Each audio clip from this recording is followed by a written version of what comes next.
Good evening, comrades. Thank you for joining us. Tonight in our series, Why Marx, we're taking a look at Marx and religion, which is a huge subject and a rather interesting one. And lots of particularly young comrades, when you come first into politics, you'll hear that one quote that everybody knows, religion is the opium of the people, which if you look at it as a standalone quote, sounds rather dismissive, almost like the Richard Dawkins type school of dealing with religion. It's all nonsense. Can't you see? There's no evidence for God existing, etc.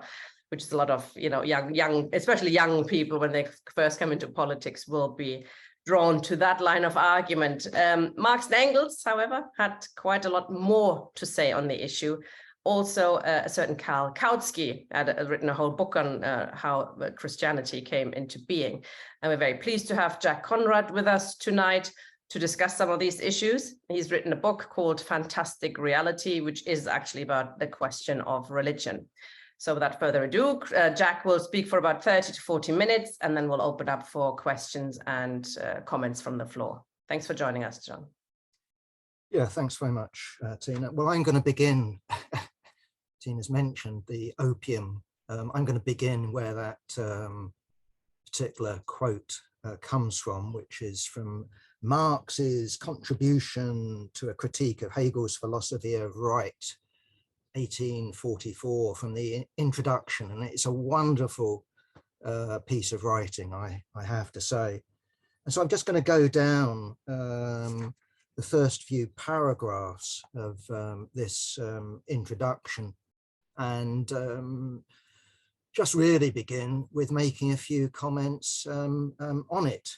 So Marx begins, for Germany, the criticism of religion is in the main complete, and the criticism of religion is the premise of all criticism. So we need to think about 1844 and what's going on. So what's interesting actually about Germany throughout this period is that Protestant scholarship reaches a particular height.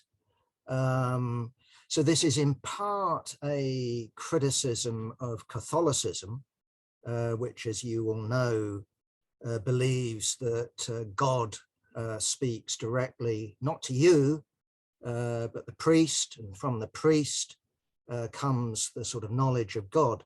Protestants actually took the Bible seriously, something I never really realized until I I suppose, grew up. I went to a Church of England school, and every day we did Bible studies. We had a church next door, so I, attended church services, but we were introduced to the Bible. And it really did shock me when I, first came across comrades from a Catholic background, how they absolutely knew nothing, and I'm not joking, nothing at all about the Bible, because what they learn is the Catholic catechism, a series of questions and answers, but they don't actually study the Bible. So this was something, as I said, that in Germany, was taken to a particular height, but it was also taken to the point of where it not only became a critique of Catholicism, it also became a critique of religion in and of itself.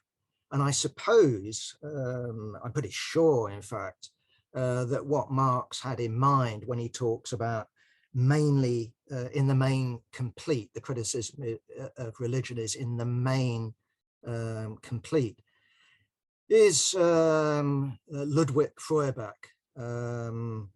He's a guy that wrote, I wouldn't recommend it. I've looked at it, it's very big and very boring, but he wrote a very influential book at the time called The Essence of Christianity.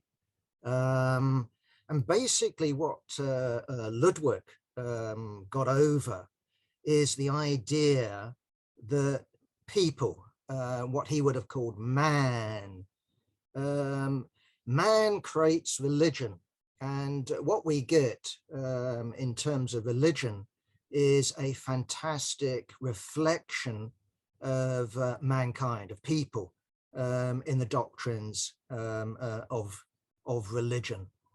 And so what we need to understand about Marx is, while some, I think wrongly actually, talk about Marx being a young Hegelian, I'm very skeptical on that score. I don't think there's any doubt that Marx and his circle, which included, yes, the young Hegelians such as Friedrich Engels, were for a moment, how should I put it, completely bowled over by Ludwig and his work on religion.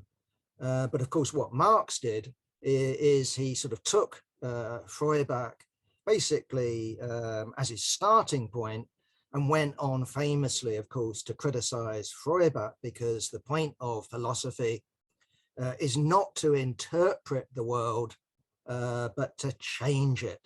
In other words, what we need to be doing about religion isn't just criticizing religion.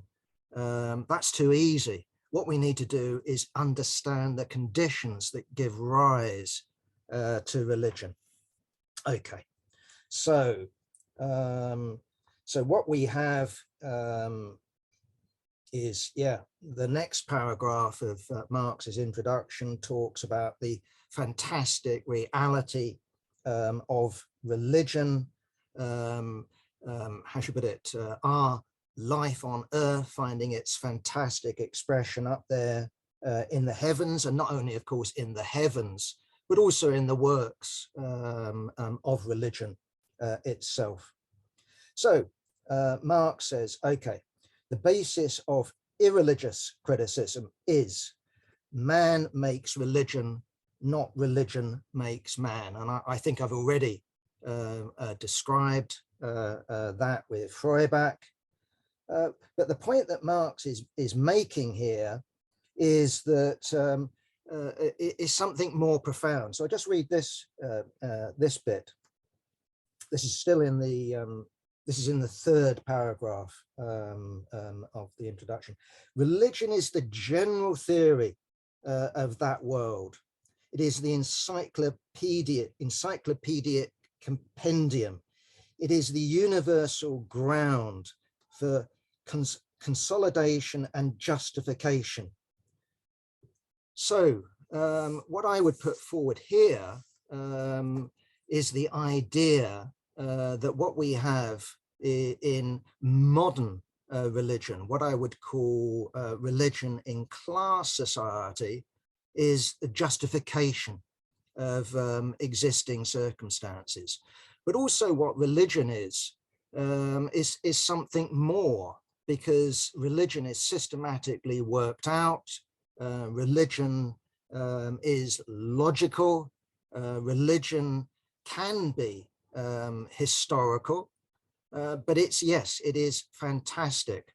And so I'll just take a step back and make the point, you know, about precisely, should we dismiss religion? And answer, first of all, absolutely not. And especially we shouldn't dismiss religion in terms of what we now understand about the origins of religion. So, for example, if we were to project back, or we actually don't know, of course, what people precisely were thinking, you know, 125,000 years ago or 200,000 years ago, whenever Homo sapiens first emerged as a species, and we learned language, and we started telling stories. But we do have an insight into those peoples, I believe, if we look at the work of anthropologists, you know, the 19th century, 20th century, but also modern anthropologists of the sort of Marxist school, people, I'm thinking people like Chris Knight. And what they would argue is, if you look at these living, you know, original communists, their religion, one, isn't elaborate, isn't, you know, isn't sort of, you know, reliant on priests or big buildings or, you know, terrible sacrifices or anything like that. But he would argue that the religion of these people is the science of these people. And if you look at British and colonial anthropologists, when these people, for example, in Australia, were telling them various stories about how the earth began and how that particular rock was formed and how that river came into existence, they wrote it all down, but they just viewed it as nonsense. But the reality was, we think, that what these people were telling wasn't a literal story of how that river came into existence, how that rock came into existence, how the world came into existence. It was a way of understanding and passing on knowledge to new generations. So, for example, as I understand it, in Australia, you could be born as a native Australian in one part of Australia, and you could find your way through the land, going through peoples who spoke progressively a language you didn't understand, but you could understand the countryside. You could understand the geography. You could understand how to live under those circumstances. Now, if we're talking about class society, then I would argue we're dealing with something different. We're dealing with obstification, but also, and this is where the whole question of opium comes in to the formula, we're also dealing with consolation. And the point that Marx makes here is that, opium is something that we would now view, I suppose, as questionable. If I said that religion was the heroin of the masses, that might get over that side of things. On the other hand, if I actually said that if we look at opium in the 19th century, it's a form of pain relief. So I can remember when, for example, my mum was dying, she was high, on opium, high on heroin, whatever the hell it was. It came from a poppy. And the last thing any Marxist, anybody who appreciates humanity, or for that matter, a damned animal, would do under those circumstances is take away that opium, take away that pain relief. And so precisely the Marxist project isn't to come along, like we know it all. And, don't you know that this religion is silly? And how should I put it, act as if we're superior beings. No, the point of Marxism is to organize those people precisely to change their intolerable conditions, to make those conditions not only tolerable, but fully human for the first time since the dawn of class society, when humanity lost itself. So that's the Marxist project. So unlike Feuerbach, who was content to criticize religion, was content to be in that sense a militant atheist, the Marxist project is much more profound. And that not only involves changing the existing conditions, it also involves an appreciation actually of religion and an investigation of the contradictions of religion. Because what we need to understand in terms of, the books of the Bible, I'm talking about both the so-called Old Testament and the so-called New Testament, but also every other religious work, when it comes to gripping the masses, there must be something in there from the masses and also for the masses. And that's why, when Marx talks about an encyclopedia, we're not only dealing with the knowledge of the priests and the knowledge of the scribes, we're also dealing with the ideology, with the hopes, with the fears of ordinary people too. And indeed, if you look at both, because I'm, at least given my background as a Church of England pupil, I know a little bit of the Old Testament. I know a little bit of the New Testament. And what you can find in it is not only stuff that is clearly, how should I put it, an insult, a fiction, but you can detect what the original might have been. And indeed, what you have is some material that presumably was so famous in its time and so well known at its time that the later redactors didn't dare change it. Anyway, what I want to do is just move on from that particular introduction to another early observation by Marx, which you can find repeated, developed, referred to indirectly throughout his later works.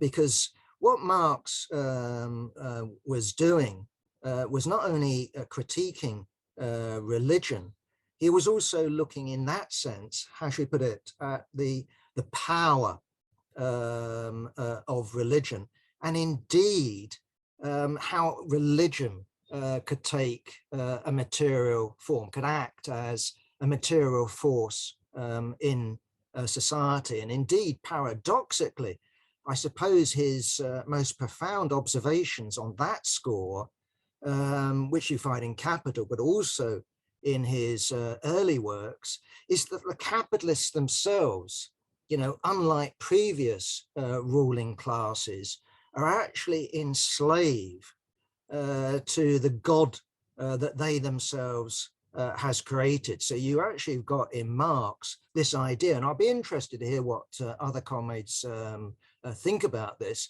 He actually refers to the real God of capitalism, the real God of the capitalists. Now you can take this in a number of different ways.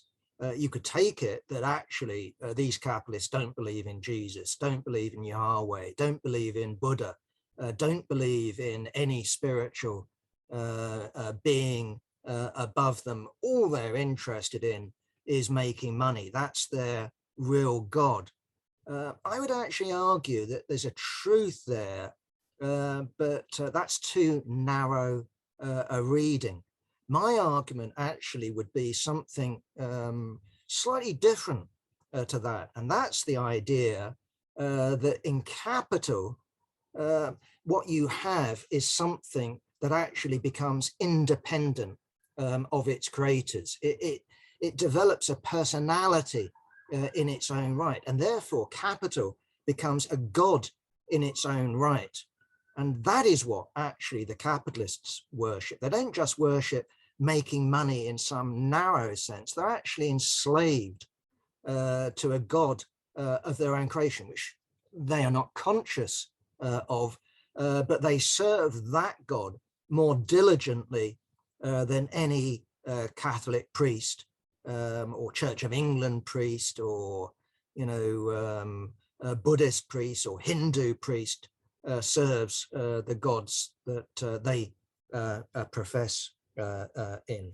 So Marx, if you read Capital, for example, is constantly making reference to religion and using religion as an analogy to actually enlighten the reader in terms of their journey through this book. But he isn't just using religion as an analogy. I would argue that he actually is locating something more profound in the capitalist relationship, in the fact that capital itself develops a personality in its own right that is much more independent of its creators than, for example, the Christian religion or the Buddhist religion or the Hindu religion or the Muslim religion for that matter. Okay, what time are we on? 20, that's fine. Okay, I just wanted to go on now just to touch on the unfortunate history that our movement has of what I would call narrow-minded or Philistine atheism. I think when you're talking about Marx, I think you can safely say that from his earliest days, he was an atheist. I think that's pretty safe to say. Undoubtedly, that upset his mum. Undoubtedly, that upset his dad. But I think that's clear enough. But I've also indicated that he was not satisfied with what I would call militant atheism, i.e. just saying that God doesn't exist and religion is just a load of bunk. Marx certainly didn't think religion was just a load of bunk, quite the contrary. But if we look at our movement, there were those that simply took that view. And what I'm talking about here would be, first of all, the anarchist movement, the followers of, in particular, Bakunin. He was the one that famously taught, I can't remember the exact quote, is it, we'll strangle the last priest in the entrails of the last capitalist, or was it the other way round? Someone will tell me. Either way, you get the message. The idea would be that, what have we got? Carol Taylor? No, I didn't want that one. The idea is that basically what you do is you launch a war on religion. And if you look at the Marxist movement, at least as far as Marx was concerned, he didn't want anything to do with that. On the other hand, we know that in the early Soviet Union, and we're talking about in the 1920s, let alone into the 1930s, there were those that, not in the name of Bakunin, but in the name of Marx, did take this, how should I put it, militant, Philistine, atheistic view. And I'm thinking of organizations such as the League of the Militant Godless, who thought it was a very, very clever idea, for example, to go into a village out there in the countryside and get hold of the priest, get hold of the peasants, march them out, maybe into a graveyard, dig down into a grave of a saint and open the coffin and point to the peasants, nothing but bones, because of course in the Catholic religion, one of the signs of a saint is not only that the saint, I think in their lifetime, or maybe not, maybe even when they're dead, either way, they have to have two miracles credited to them. So if you pray to someone and something fantastic happens, that's one step on their way to sainthood. But another one is apparently their body doesn't undergo the normal process of decay. So I can remember, for example, again, this is something I don't know much about, coming from a sort of C of E, Church of England, Protestant-ish background, but I can always remember visiting Goa in India, which of course used to be a Portuguese colony, is a Catholic part of India, and going to the cathedral in old Goa, and there you are in a glass sarcophagus. You've got the remains of a saint. There you are, skin on his body. This is a sign of sainthood. Anyway, cut the story short, the militant atheists open up the coffin, and this is meant to dumbfound the peasants. It's meant to get them going, oh my God, to use a pun, the priest has been lying to us, and religion is just a fairy story.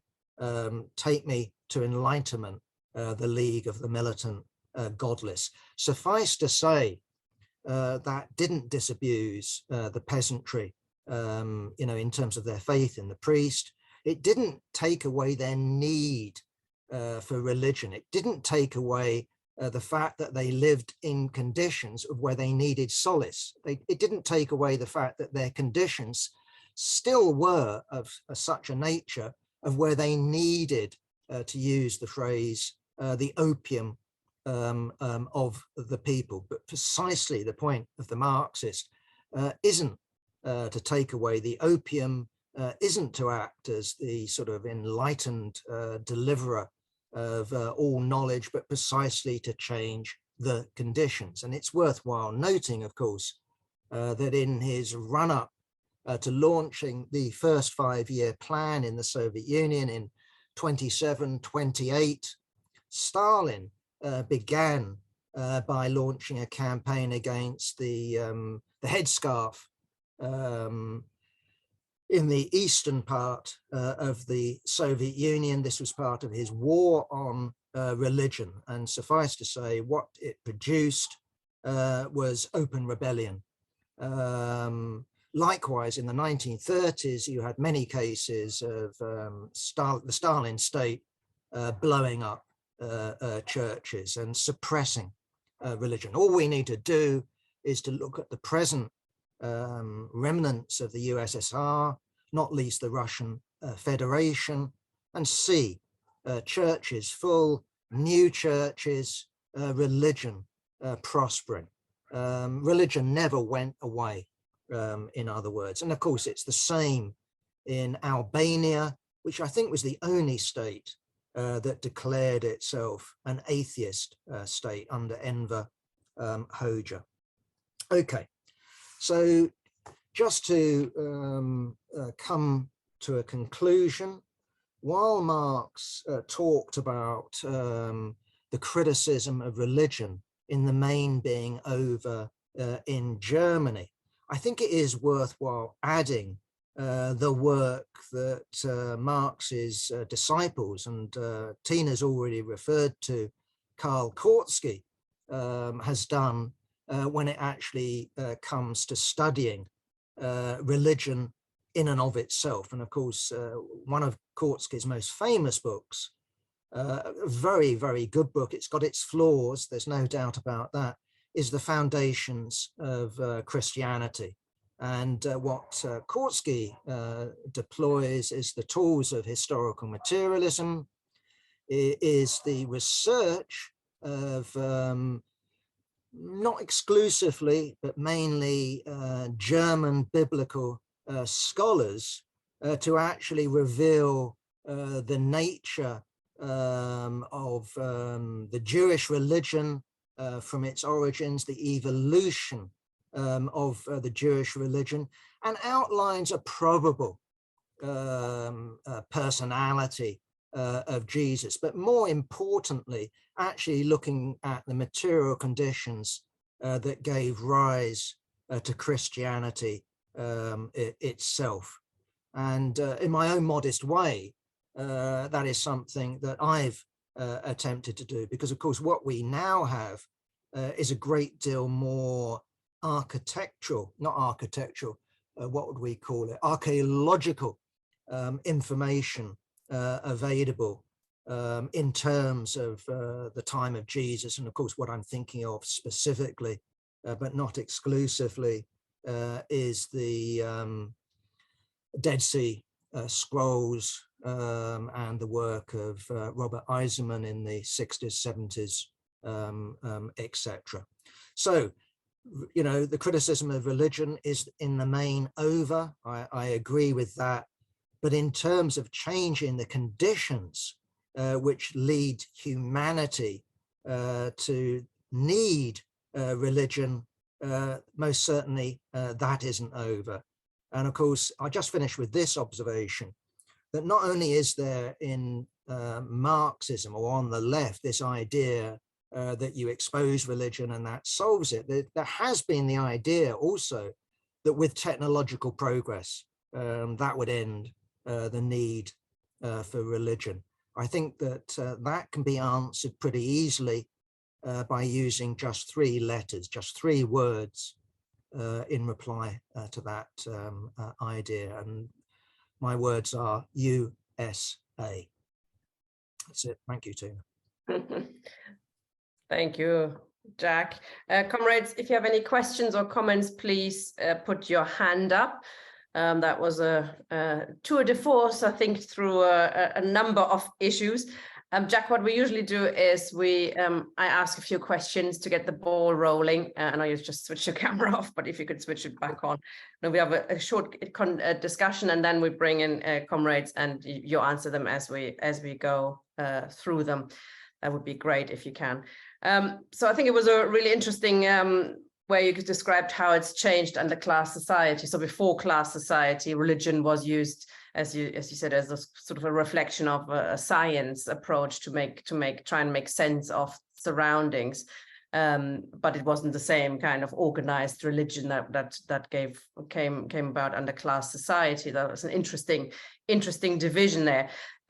In class society, then usually, I mean, and it was in the chat, it came up a few times, and I wonder your view on it. You know, it is perceived that organized religion is for those who lead us. It's almost a conscious attempt to keep us down, organized religion, churches, etc., as a way to control people. You know, you give them a little bit of wages, and then you know, on Sundays they can deal with their soul in church. And do you see it as that directly, that it is a conscious attempt to keep people down? And sort of related to that, how do we, and you're a member of the Communist Party, how do communists deal with, you know, a religious person who comes along to you and says, I think I might be a communist? Can a religious person be a communist?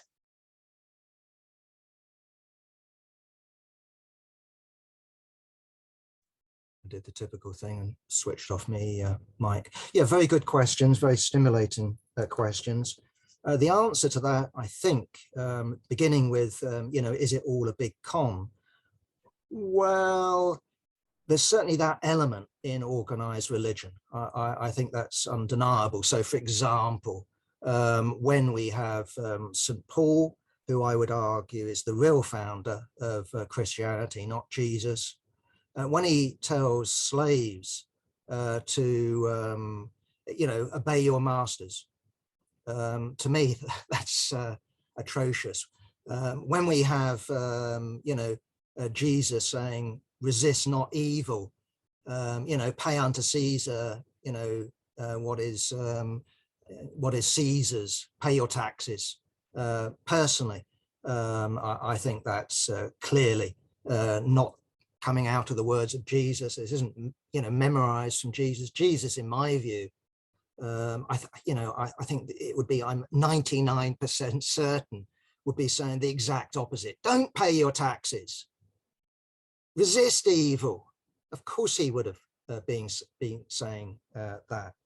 Okay, but on the other hand, I mean, I've already made the argument that under those circumstances, is religion all a con from above? Well, I've just described, I mean, you know, in terms of at least my version of Jesus, is he was a rebel. He was a revolutionary, an apocalyptic revolutionary. He wanted communism.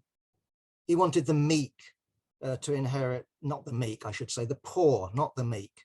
He wanted the poor to inherit the world. So Jesus, of course, came with a religious message. And in those days, unless you were a part of the elite, and I'm talking about sort of, you know, the philosophers of ancient Greece, and for that matter, the philosophers or sages in China and India, some of them clearly, you know, were atheists. They might have openly declared it, or they might have implied it, but they could have been atheists. But in terms of ordinary people, I don't think that message would get over. And I'm taking Jesus as a sincere revolutionary who believed what he was saying. And his message clearly was that God and his angels would come down and not only rescue the children of Israel from the hated Romans, but liberate all oppressed peoples. Well, that's religion.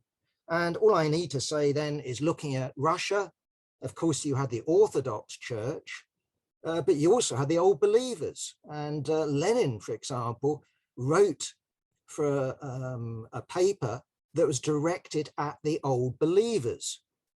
These were people that the Orthodox Church persecuted. These were people that when the Bolsheviks came to power, they said, well, go away and practice your communist religion. We're not going to persecute you. We'll let you do it. And you can have all sorts of concessions. So, you know, we're not going to conscript you into the army. Big incentive, by the way, to join the old believers, but we'll leave that one aside. And in terms of England's particular history, well, you know, I'm reminded of John Bull, the Peasants' Revolt, you know, hedgerow preachers. Of course, we had the alternative religion, and every time you have the official religion, you have people rebelling against the official religion, reinterpreting the official religion. And of course, in the medieval times, you'd have to be educated to read the Bible. So ordinary peasants wouldn't be doing that, but they could still be critiquing.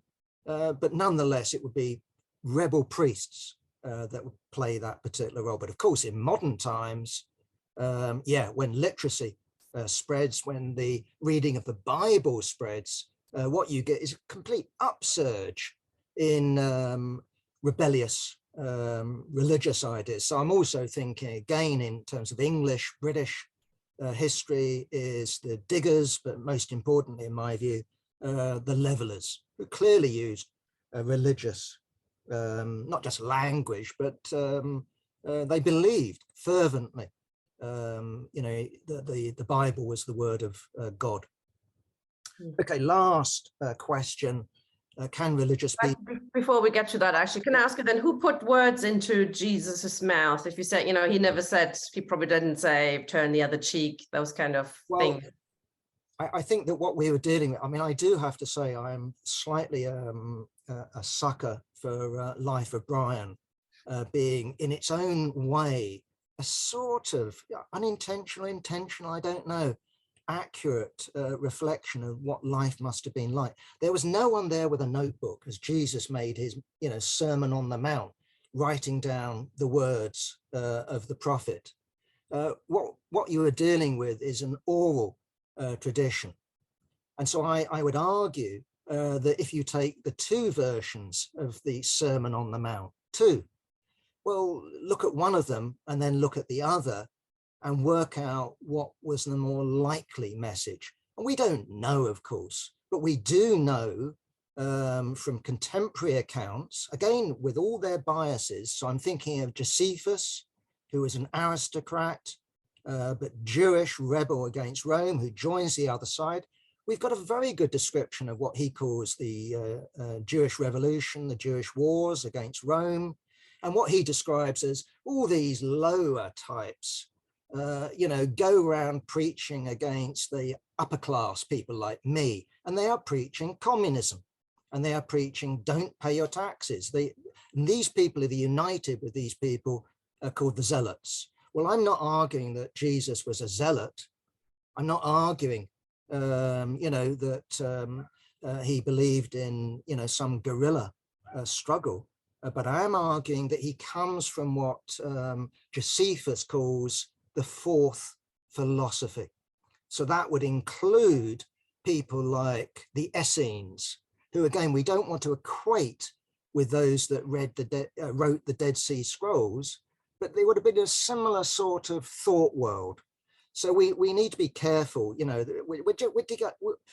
Archaeologists have dug up fragments, but nonetheless, we know the sort of thought world that existed below during the time of Jesus. And we also know, again from Josephus, of what sort of an individual Jesus's biological brother, i.e. James the Just, was. And we know that not only from Josephus, but we know that from Paul.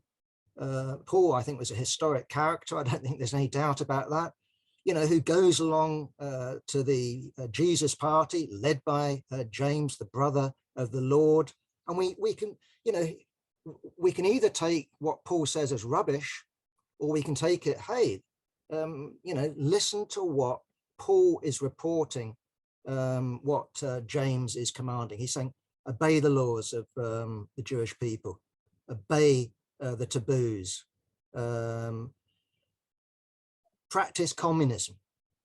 That's the message. So again, I don't know, of course, no one knows, but I think that is the most likely explanation. But Marxism isn't obsessed with trying to discover the personality of Jesus. What we're interested in is how the religion precisely of the oppressed, i.e. the original Jesus religion, you know, turn by turn by turn, ends up as the official religion of the Roman Empire at the time of Constantine and after, and becomes part of the empire system. So the church ends up as one of the, well, I think the largest landowner in the Roman Empire, for example.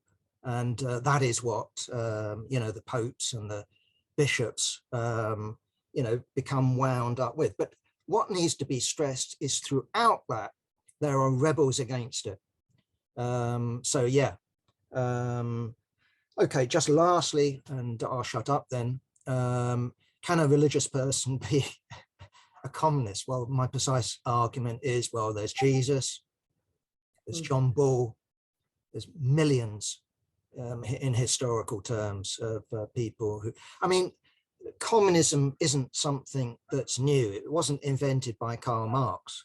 So precisely what we've got with Josephus, who's writing in the 1st century, what we now call AD, what we've got is a description of all these communists going about Palestine at the time.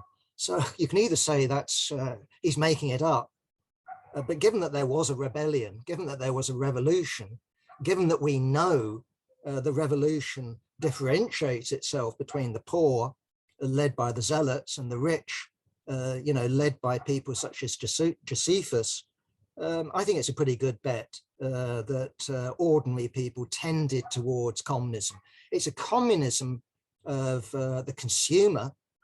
So it's the communism of the rich are rich. Let's take the money of the rich, let's take the wealth of the rich, divide it up. And I think the idea would have been, and this certainly was the case with the Hussites in Bohemia, that God under those circumstances comes down and, you know, you're then dealing in the kingdom of God. So, you know, some sort of apocalyptic events. They don't need to think about production. They just need to think about consumption.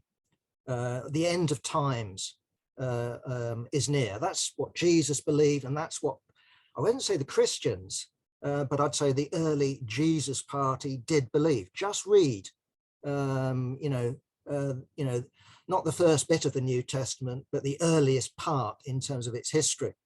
What, you know, the conditions that faced the early Jesus party. They thought the ends of time were just around the corner, that the Romans would be defeated and God's justice would soon be ruling on earth.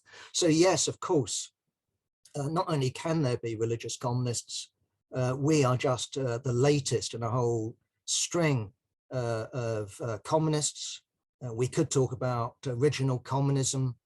But yes, when it comes to your religious person now, of course, they can join a communist party.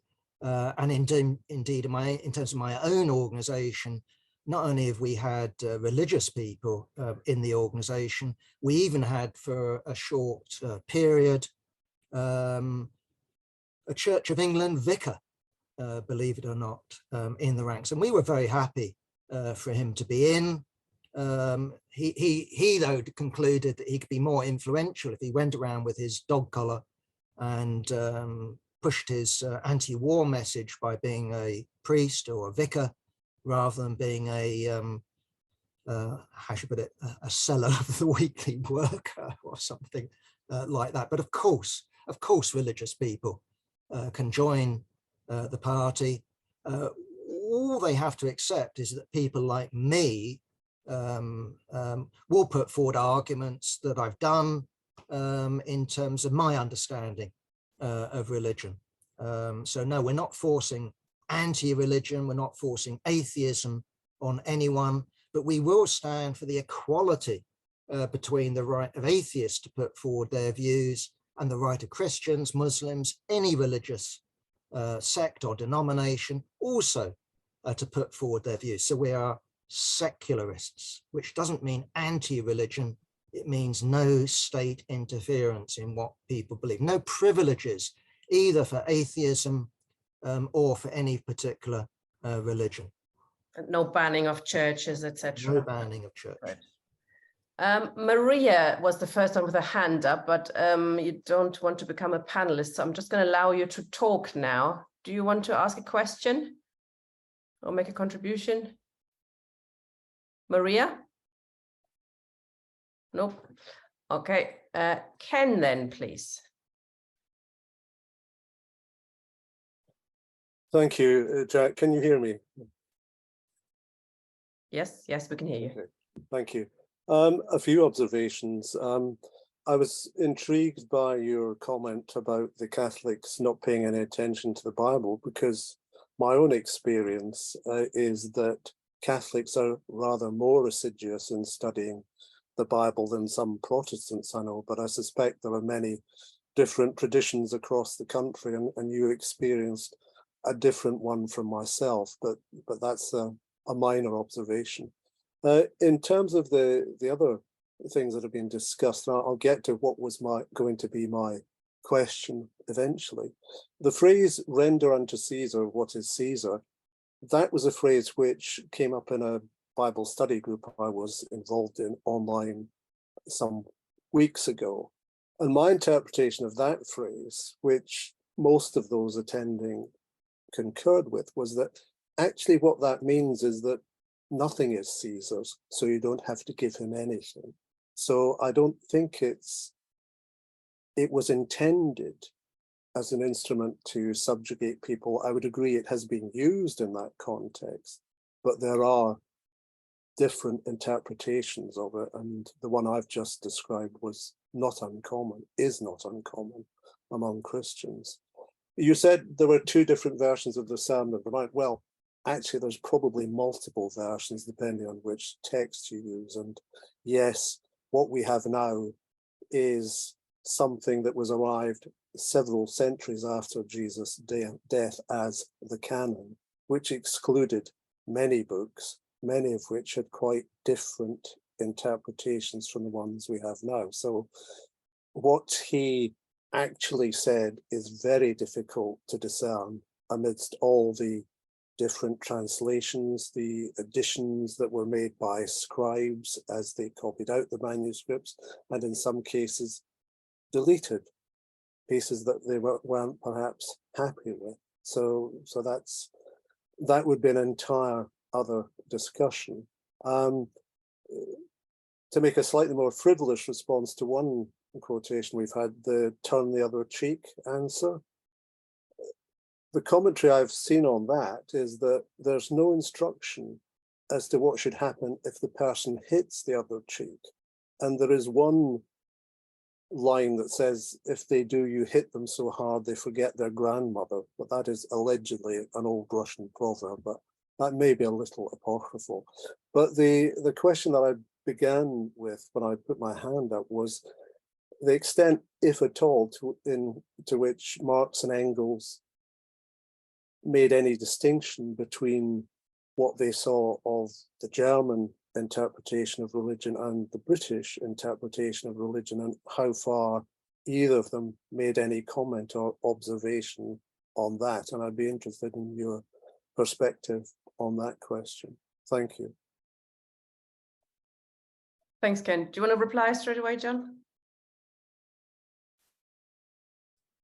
Yeah, well, Ken, you're in a much better position than I am in terms of, mixing with, other Christians, for example. I'm just really going on my own sort of gobsmacked reaction. And what I'm talking about is the difference between me, who went to a Church of England school, and a particular comrade of mine who was brought up in Ireland. I've also had Jewish girlfriend who was also brought up in a Catholic school, but bizarrely. But the point I'm really making is, at least in terms of my experience of them is that they learn the catechism by heart, right? That was my, that surprised me, because I was just an innocent, as you are when you're young, you just think that this is natural. And as I said, my sort of religious teaching was daily.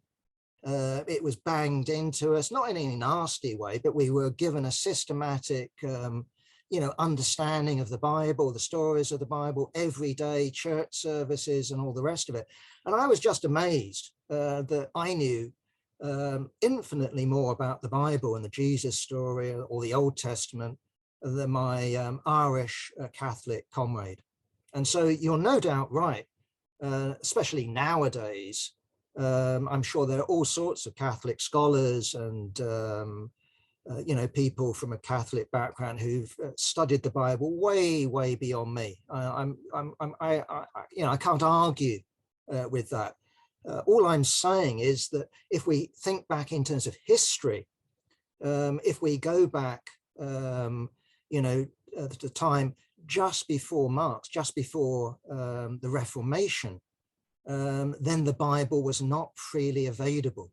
If you go back to the time before the printing press, it was the property of the priest. This was something that was held close to the priest. And what I'm describing in that sense is the role of Protestantism, beginning with the Reformation, is not only studying the Bible and looking for, clues about what God has got in mind for us down here now, but also developing that to the point of a critique of the Bible and of religion itself. And that, I think, is where Marx comes in historically, that he's coming in on a peak of biblical criticism. And I think that peak was Feuerbach and, his book, The Essence of Christianity. That would be my argument. The rendering stuff and what, again, obviously none of us know. And if you want to interpret it this way or I've got no objection to it. All I would say, though, is that when I read the New Testament Jesus, I am struck by his pacifism. I am struck by what I think is just not credible, example. I mean, turning water into wine as his first miracle. What on earth is all that about? Well, given that his immediate followers were teetotalers and took a vow not to drink, to me, that's a deliberate, what is this about? So why have that story as the first miracle?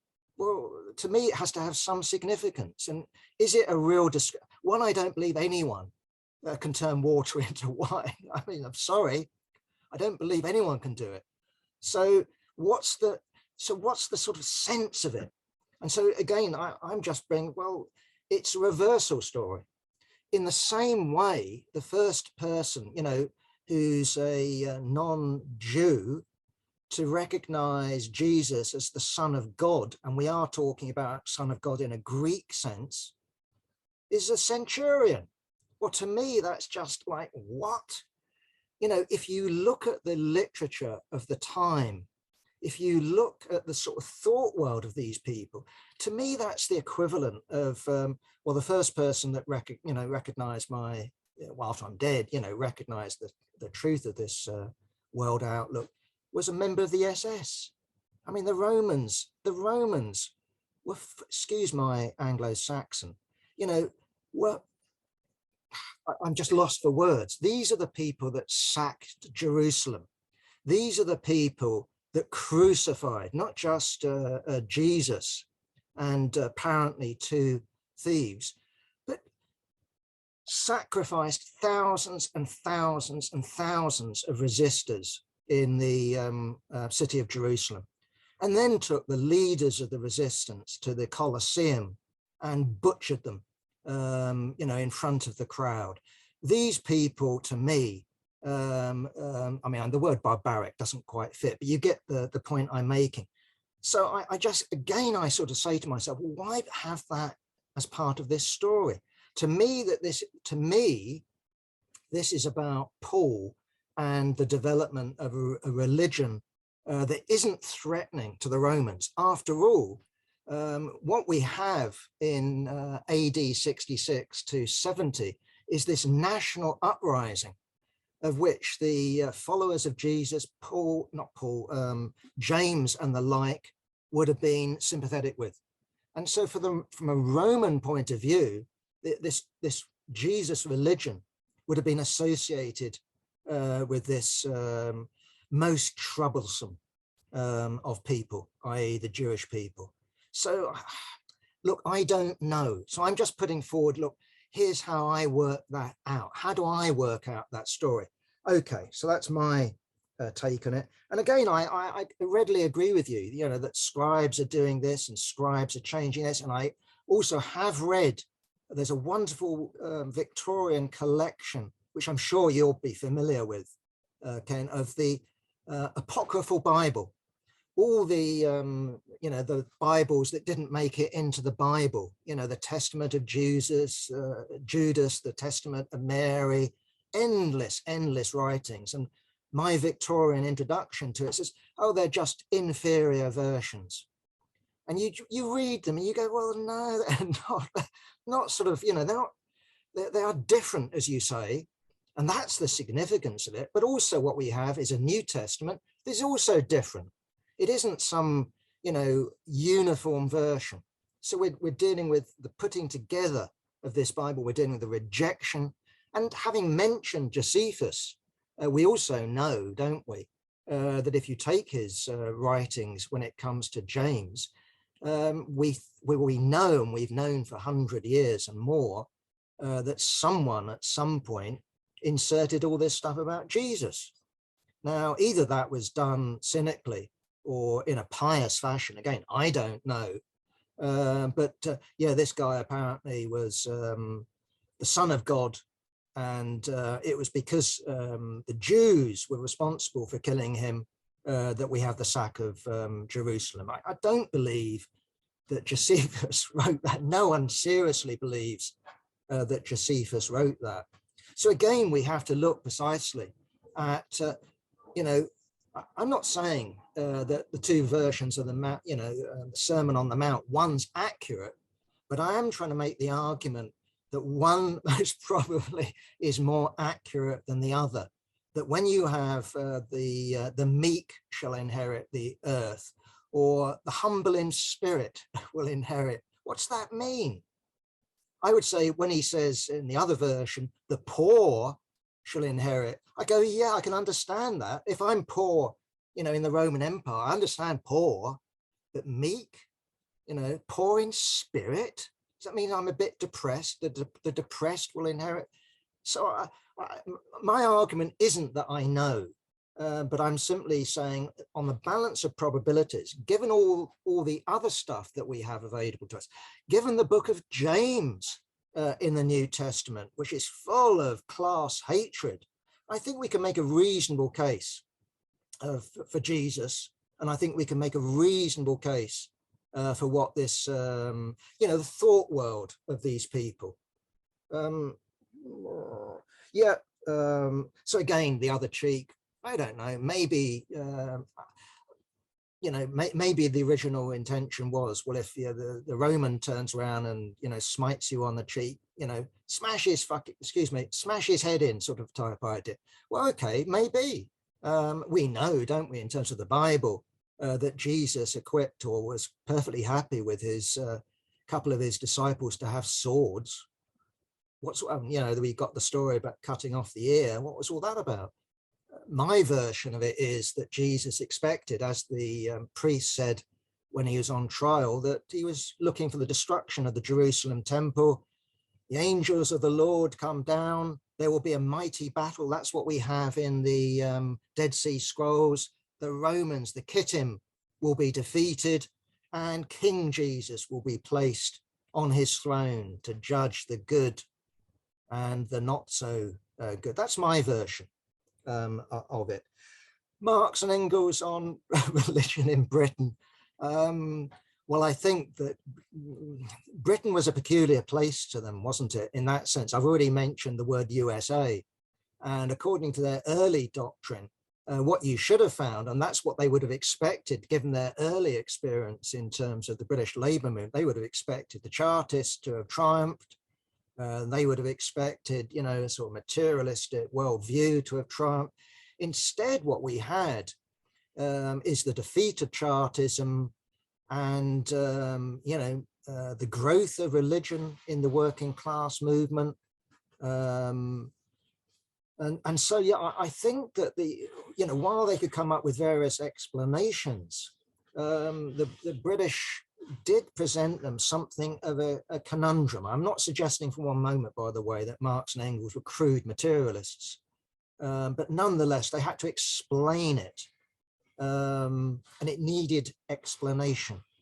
You know, how comes the British working class was so damned religious, so pious?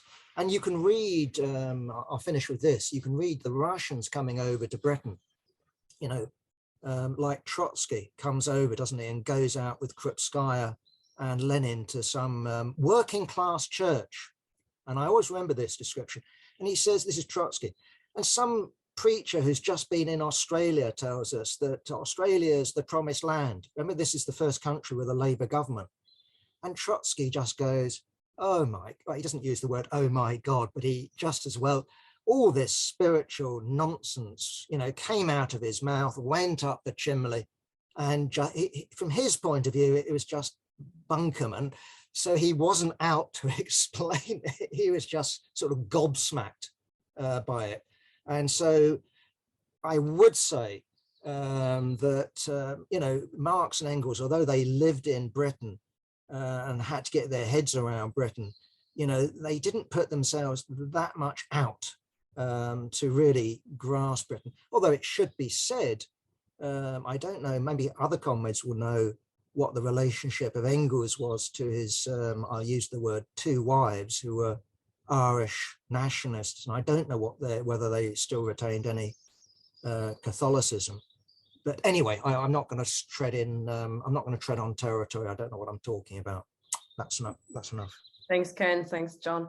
Okay, we've got quite a few people with their hands up now. So I mean, I appreciate your long answers, but maybe we can do it slightly shorter next time. Thank you. Agnes, please.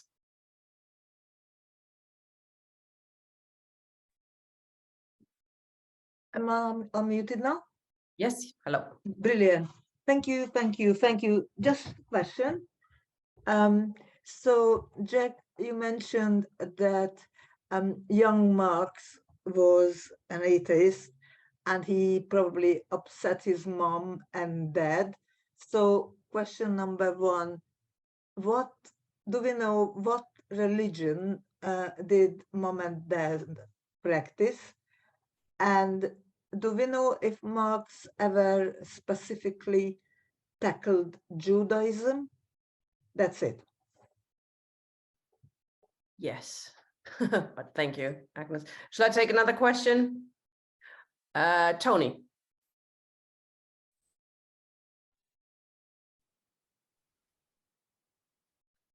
You're muted, Tony.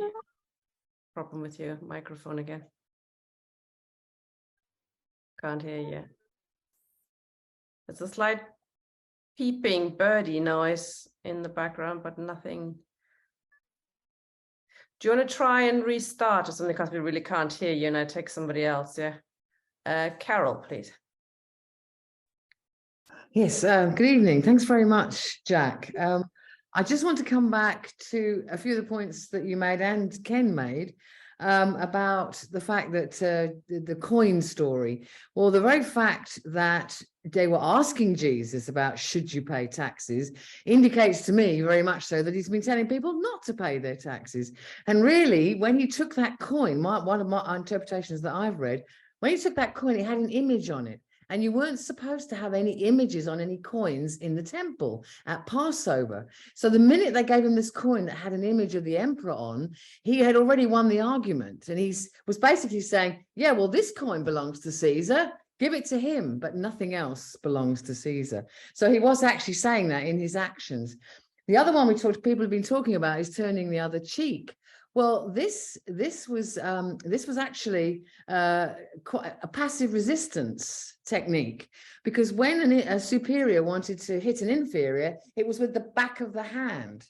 And so he said, turn the other cheek. So if you turn the other cheek, the person is forced to hit you with the palm of the hand as an equal, rather than treating you as an inferior. So they were passive resistance techniques. The other one was making someone walk 2 miles with the kit rather than 1 mile. Well, that comes from the fact that Roman soldiers have been taking advantage of the fact they've been using peasants to carry their kit for days, for a whole day.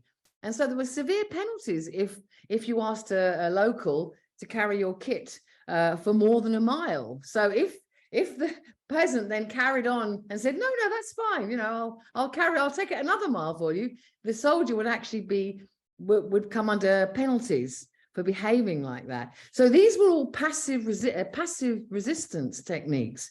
The fact that Jesus was crucified means that he was actually, those people crucified next to him were actually rebellious people. They were brigands. They were people who had rebelled against the empire. So obviously Jesus had also rebelled against the empire. He wouldn't have been crucified if he hadn't done that.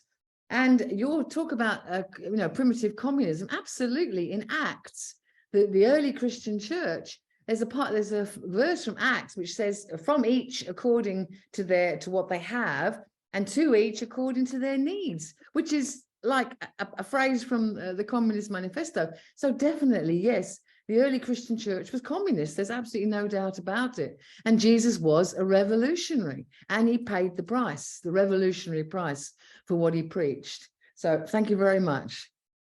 Thank you, Carol. Shall we try Tony quickly, see if that works? Can you hear me now? Yes, we can. You can. Okay, I have to declare a vested interest because I was the son of a Jewish rabbi, but I didn't make the grade and ascend to the priesthood myself, I'm afraid. But I was interested in Jack's description of the reaction of the anarchists to religion, because there was a tradition amongst Jewish anarchists in the East End of eating ham sandwiches outside the synagogue on Yom Kippur, which is a day of fasting and is the most holy day of the year. So clearly the anarchists took a more rigorous attitude to it, maybe than Marxists do, I don't know.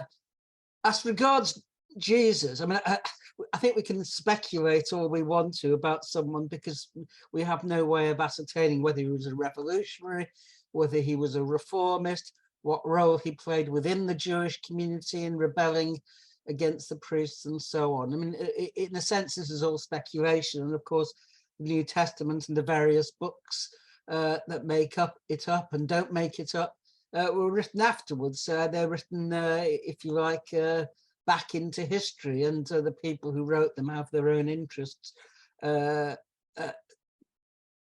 stake as well. But I think that what is clear is that the role that religion plays in pre-capitalist society is very different from the role that religion plays today. I mean, if we look at Britain, I mean, what is the role of religion today? Well, the Church of England, if you like, is the kind of symbol, the ideological rationale, the comforter for the state itself. We see that Charles had the argument about whether he was a defender of the faith or the faiths, for example. So the Church of England plays a key role, and it was the national church.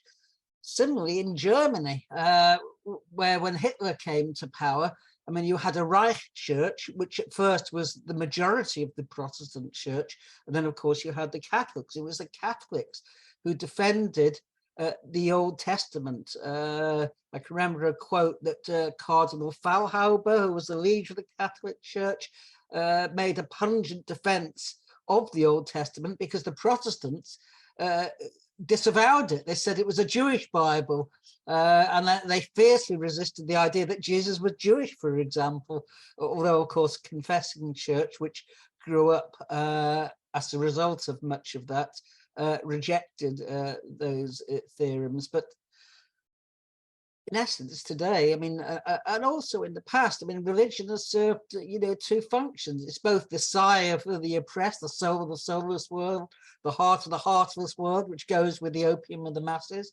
And it's also the instrument of ruling class ideology. So, as you said, the Bible was kept very much close to the priest's bosom, as it were. And under Henry VIII, possession of the Bible by a peasant was a capital offence, because of course they would misinterpret its provisions and it might instigate rebellion and even worse. So I mean, religion does play a different role, and I've looked doing the research for my own book. I mean, the role of the church throughout Europe differed quite immensely. I mean, in Croatia, some of the heads of the extermination camp, Jasenovac, were Roman Catholic priests.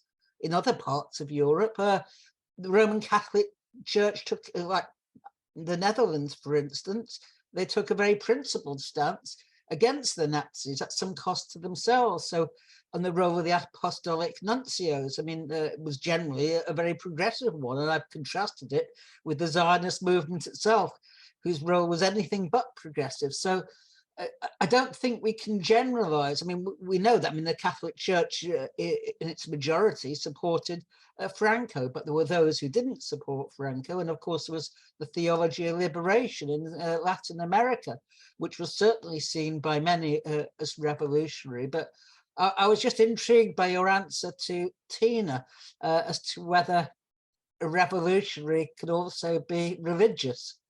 And you said basically, yes, they can.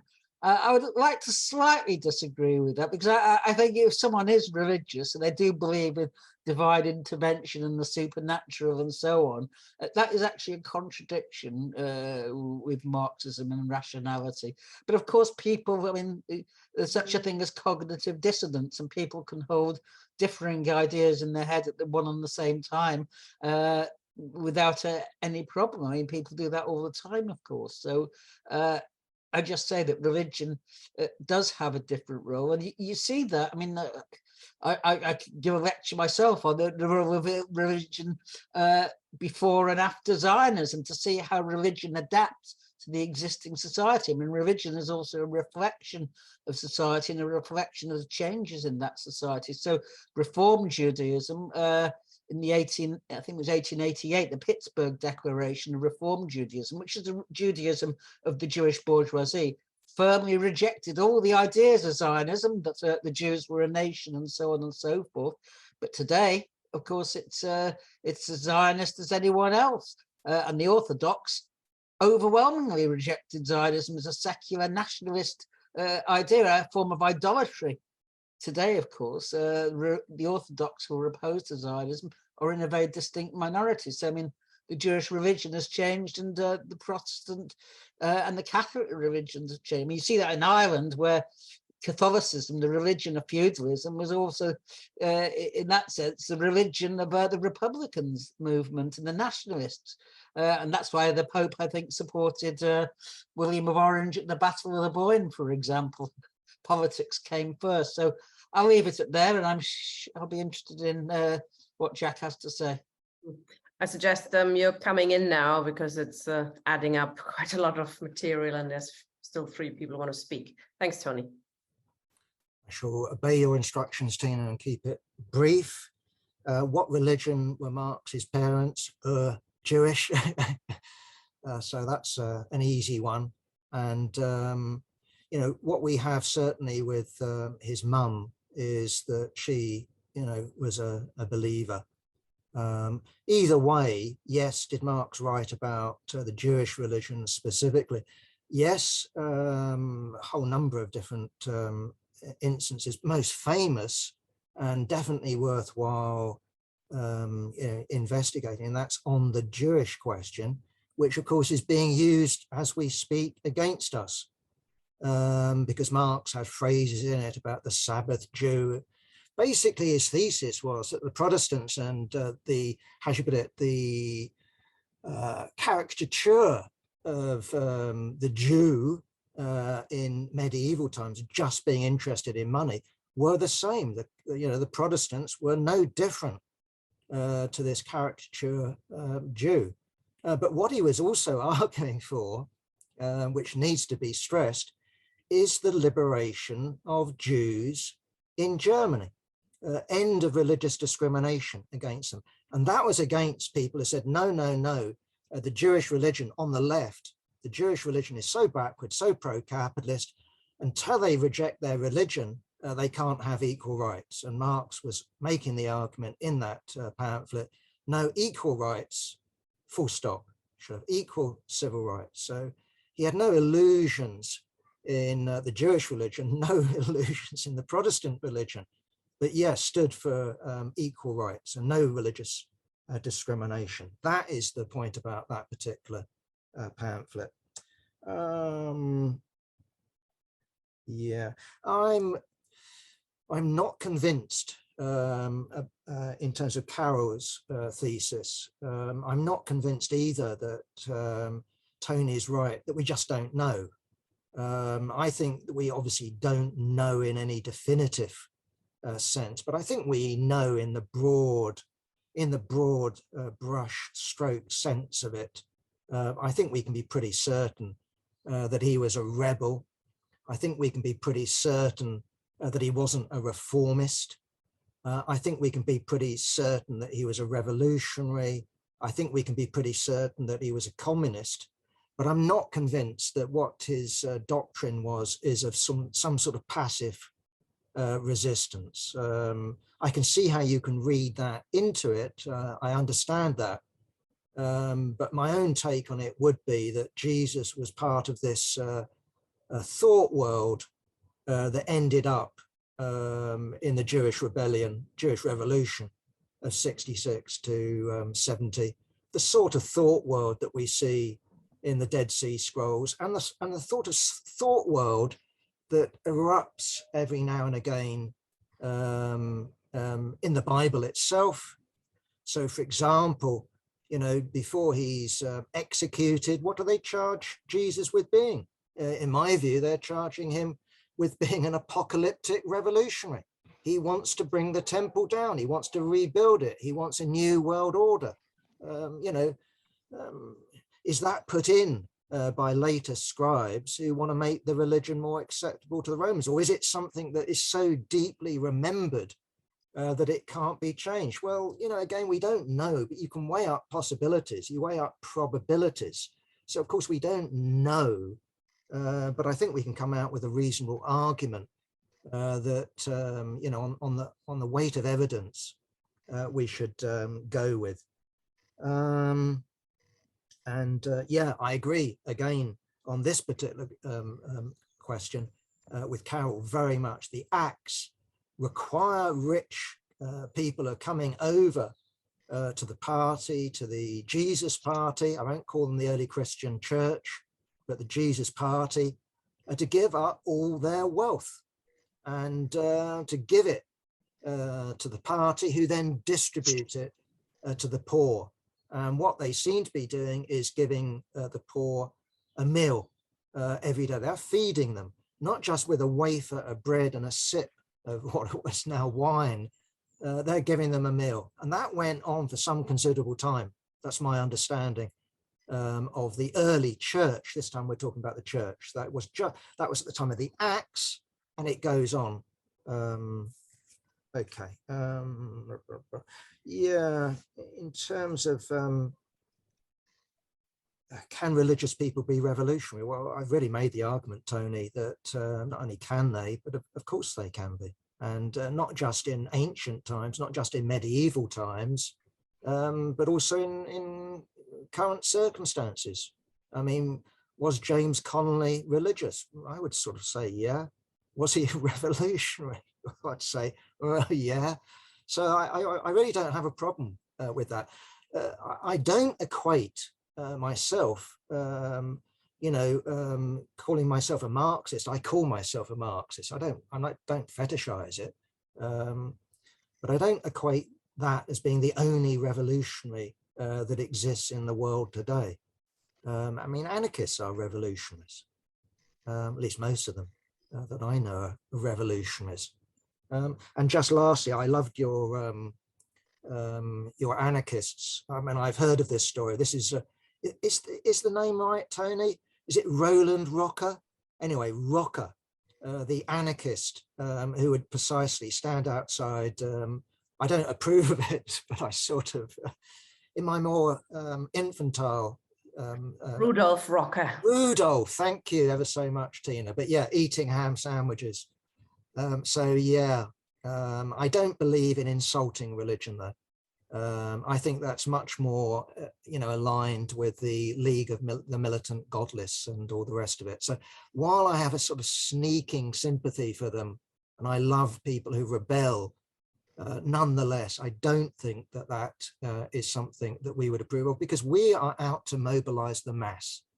And whether the mass are atheists or Catholics or Jewish, that's entirely secondary question. We're not out to say, first of all, you must lose your religion, and then only can you be a true revolutionary. You can be a true revolutionary and also believe in Jesus or Buddha or Muhammad or Allah or whatever, or be a Hindu. There's no fundamental barrier whatsoever. And indeed, if you take some people who are religious, often they are better revolutionaries on occasion than some so-called Marxists. So I'll finish with that. Thanks, Jack. Tina Jones, please. Hi, can you hear me? Yes. Hi. Oh, right, that's fine. I'm diverting a little bit. I mean, we're looking here at religions, but how many religions are there in this world? And here we're talking about, well, this religion isn't that. Surely we have to have an acceptance of all religions, and they have to be equal. I mean, we are talking about seeing God as one God. God is one being, but the religions are too busy arguing amongst themselves about whose God is more important. Surely this is just one God. And if everybody lived by just the principles of the 10 Commandments, then why does it matter whether they're religious or whether they're not religious or which religion they come from? Because at the end of the day, essentially, you want to build a just society that is fair and equal.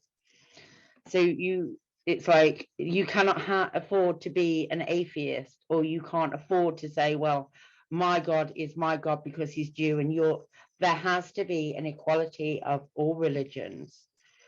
And yes, you're right, the wealth should be given back to the people. We don't need big, glorious cathedrals to pray in. I'd be quite happy sitting in a field. In fact, happier.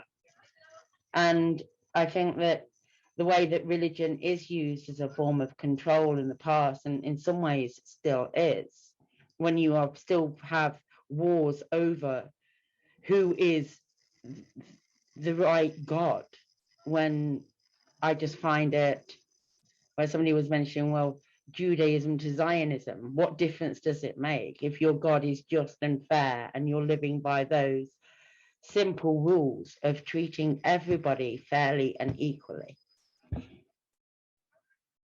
Thank you, Tina. Steve, please.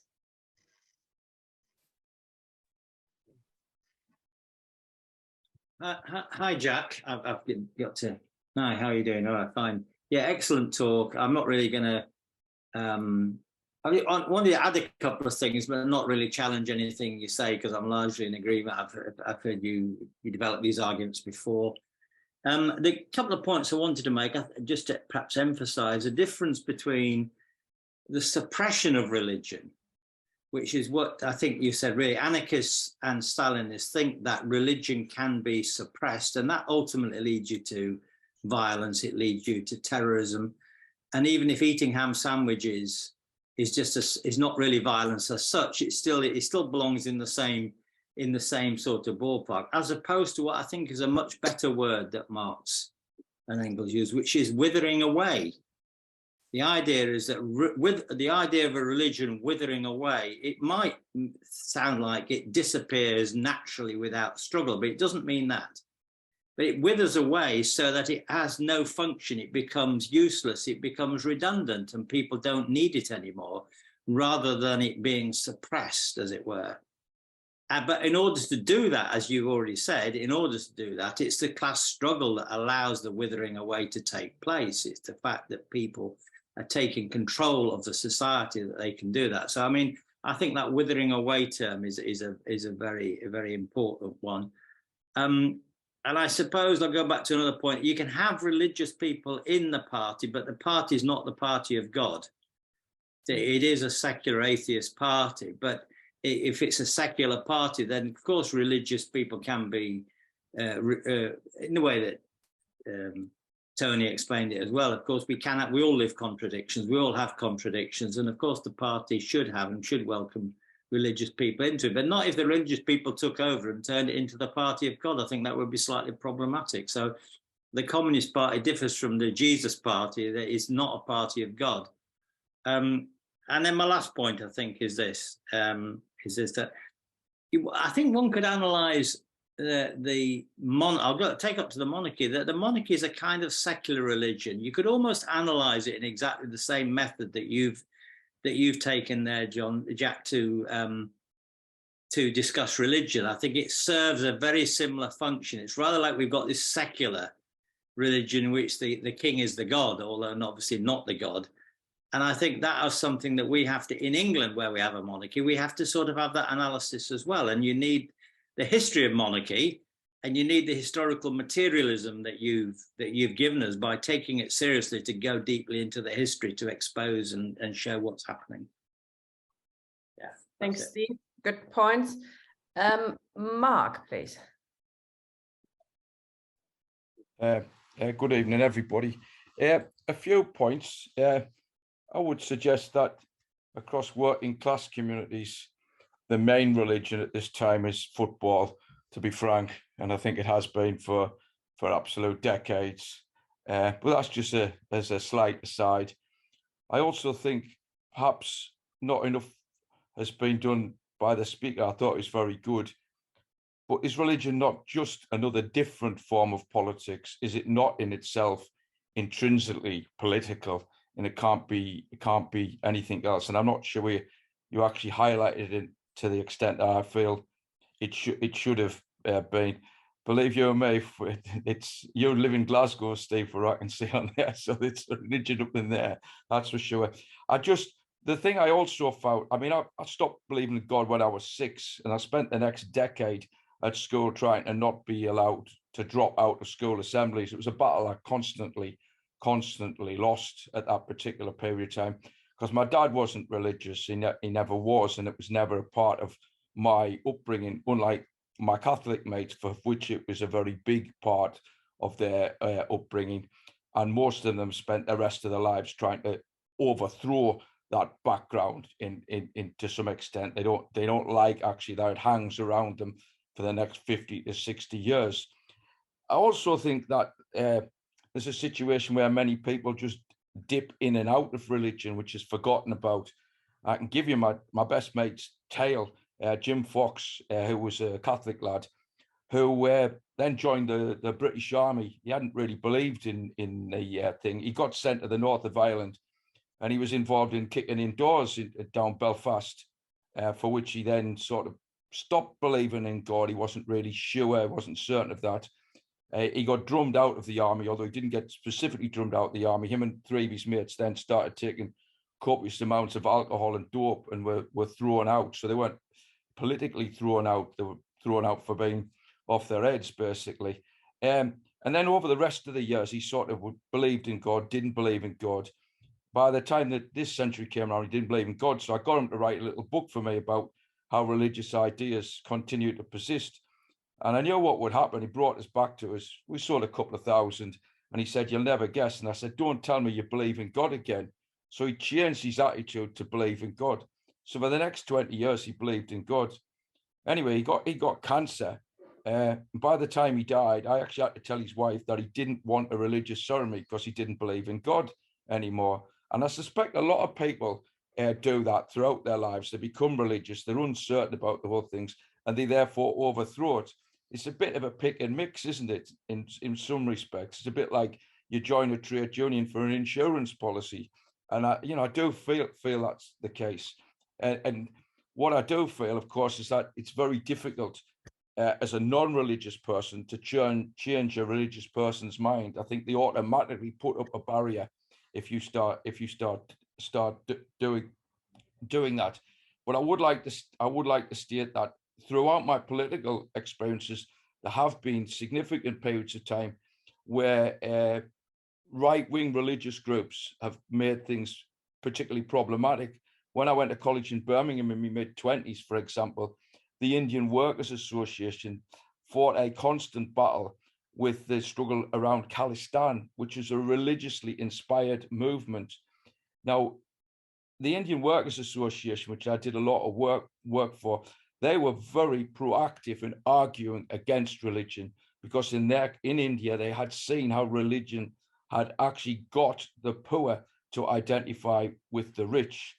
And they spent a lot of time doing that. Obviously, the Indian Workers Association hardly exists these days in any serious form of fashion, particularly collapsed, obviously, after the fall of the Soviet Union. And of course, it has been in the north of Ireland, been dangerous, hasn't it? If to be a Catholic for decades, to be fair, both in the south when Britain occupied that part and in the north. I don't think that's anymore quite the case, but I think there are lots of contradictions about that. What I would say about religious groups that I've also worked with, I think some of them are Herculean in their support for refugees and asylum seekers. The group for example, in Sunderland for many, many years has been the most welcoming for those groups turning up in those communities.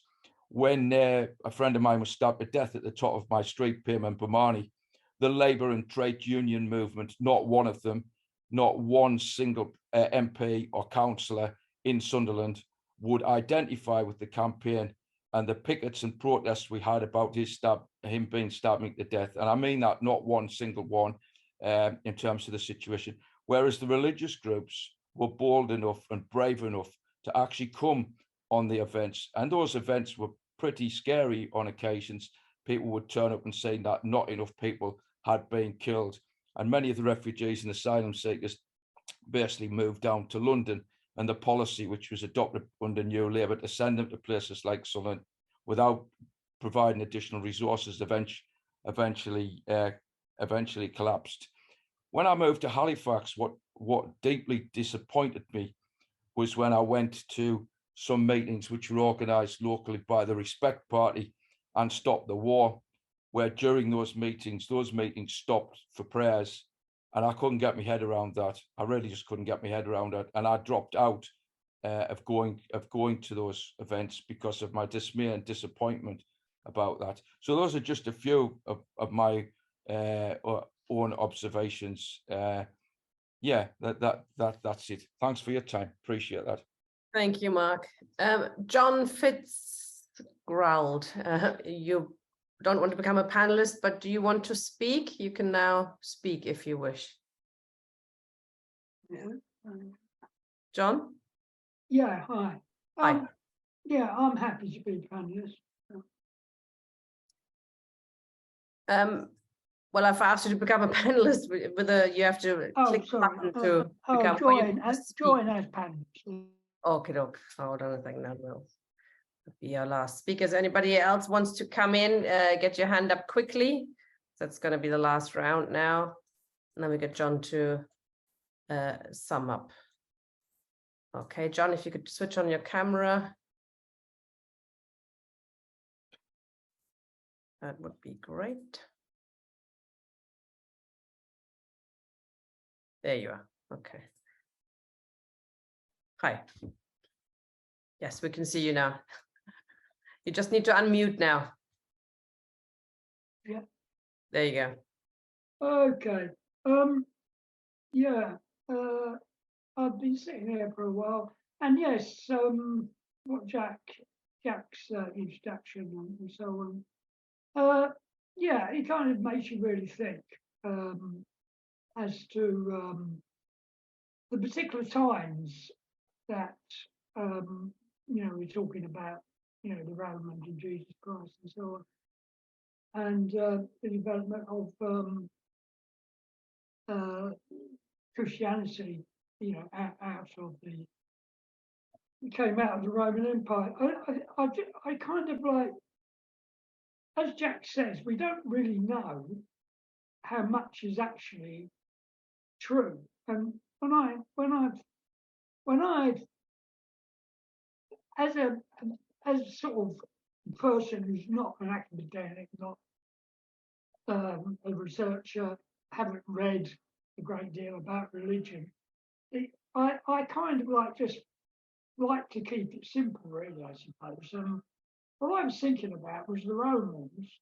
That the reason why, because my understanding is there were a lot of rebels and revolutionaries around at the time, lots of different cults and so on.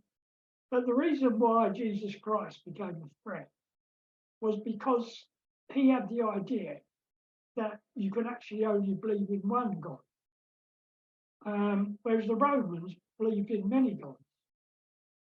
And so that was a kind of contradiction for them. That was something that they couldn't handle.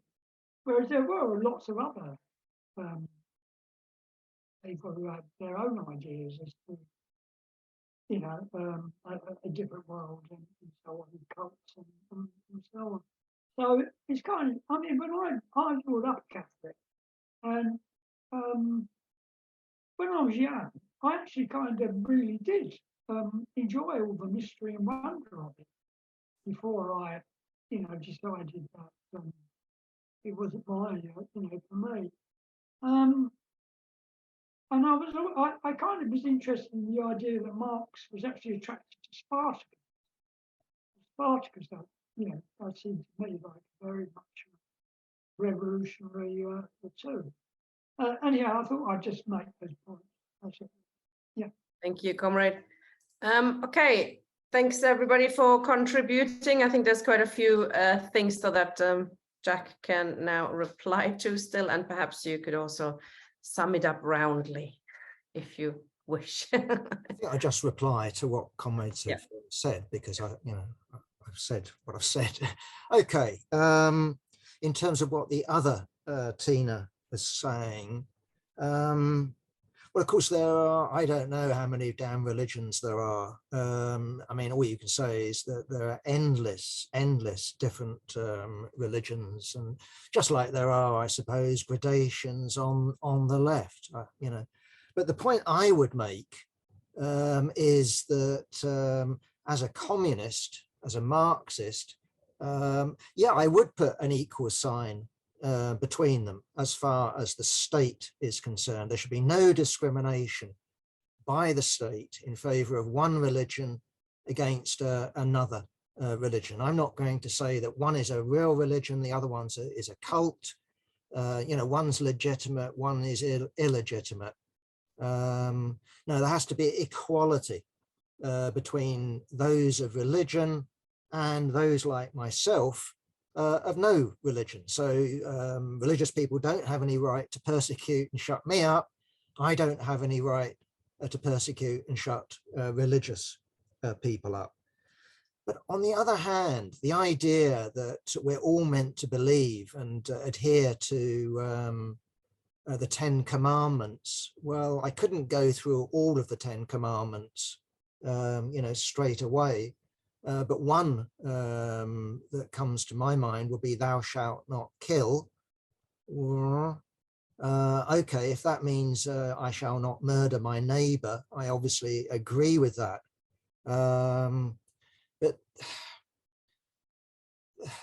But all I would say is that people should be allowed to believe in what they want to believe.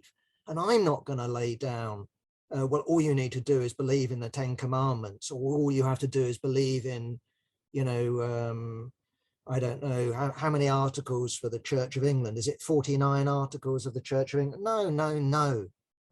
People should be allowed to believe in what they want to believe. And as Tina was saying, whether that means going to a cathedral or to a field, that's their business, as long as they don't use state money to maintain the cathedral. I've got no problems with it.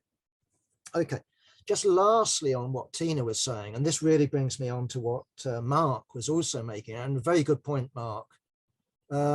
Religious wars. Well, you see, what a Marxist would say is, well, either so-called, precisely what we're dealing with when we come to religious wars in reality isn't some argument about doctrine. What we're actually dealing with is different material and different class interests.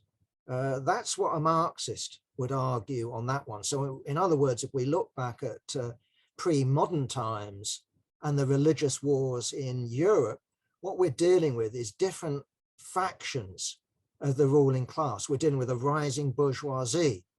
We're dealing with a feudal class. And precisely as Mark was indicating, what classes, including the lower classes, do is fight their wars, fight their class wars using the language of religion. So, for example, in Germany, you not only had the rising bourgeoisie and the feudal class, you also had the peasant class, you know, Thomas Müntzer, fighting for the interests of those below, using religion as well. So yeah, there have been religious wars, but this isn't about what particular doctrine you adhere to. It's not irrational. It's not, why can't we all live together? This is the class struggle taken to the point of where violence breaks out and war occurs. So in terms of Steve Freeman, I absolutely agree with you, Steve, that again, to repeat the point, that from our angle, there should be no suppression of religion. And precisely, you don't first overcome what I would call religious prejudice, and then you have the class war.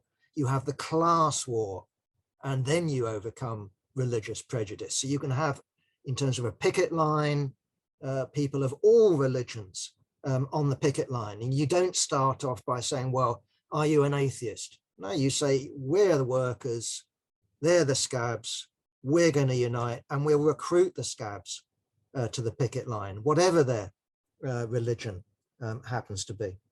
I like your point, Mark, about football. That's a whole different, to use a phrase, ball game though, isn't it?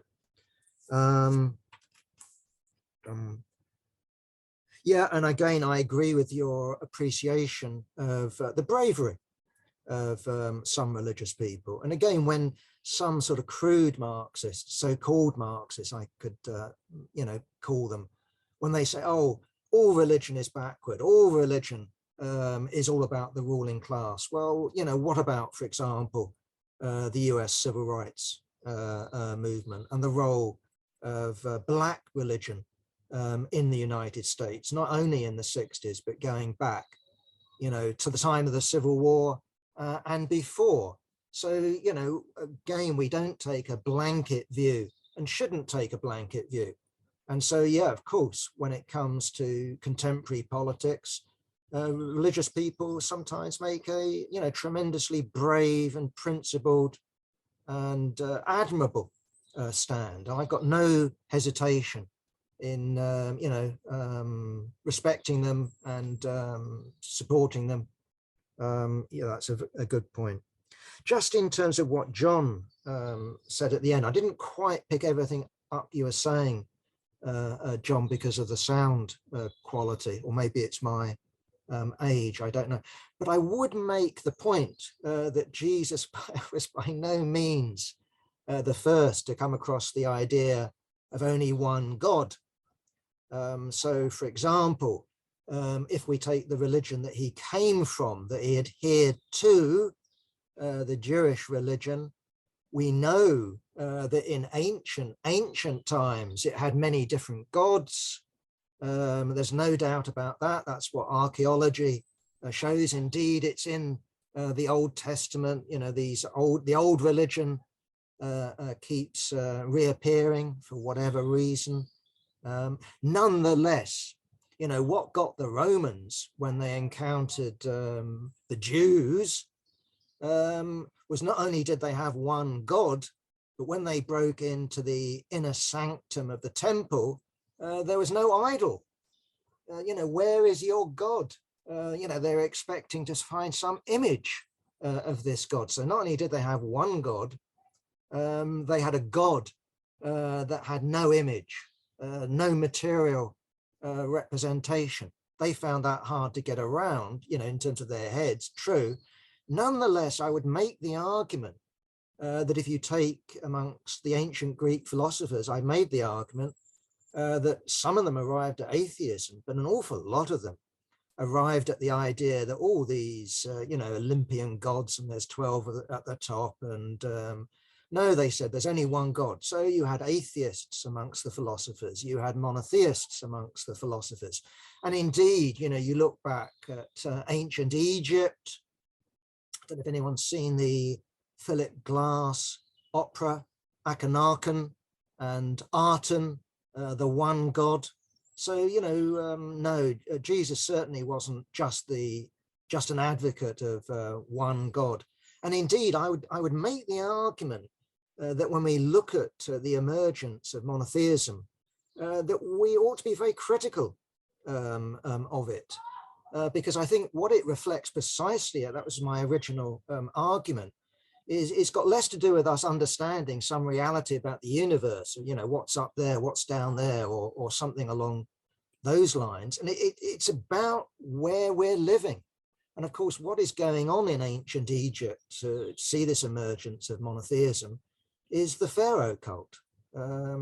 What is going on in ancient Rome is the cult of a Caesar who declares himself God, but isn't satisfied with that, wants to declare himself the chosen of the one God, i.e. Constantine and his successors. So it's a complex picture. That's what I would emphasize. So I wouldn't make an argument myself that humanity has gone from believing in, spirit everywhere, which is to sort of the religion, the thought world of so-called primitive communism, to the enlightenment of monotheism. I would actually myself say that while we've had technical progress, and while we've, learnt to read and write and fly aeroplanes, there's also been a fall, and there's been a falling out. There's been a desacredization, for example, of nature. And so where, if you take our so-called primitive ancestors, they respected nature, they respected, rivers and the trees and animals. Now, I mean, have we made progress in that respect? With capitalism ruthlessly exploiting nature to the point of where it looks like it might take revenge on us. So again, I'm very cautious when it comes to such a narrative. That's it. Fabulous. Thank you very much, Jack. That was a really, I think it's a good overview and good introduction to stress the point that Marxists should have a more sophisticated understanding of religion, the role it has played in the past and is still playing today, and quite different to the past, as Jack was outlining. So very useful. Thank you very much for your introduction and the discussion. Thank you, everybody, for participating. Next week, we're looking at Marx and class consciousness with Ian Spencer and Rob Gold. Looking forward to it. See you next week, comrades. Bye-bye.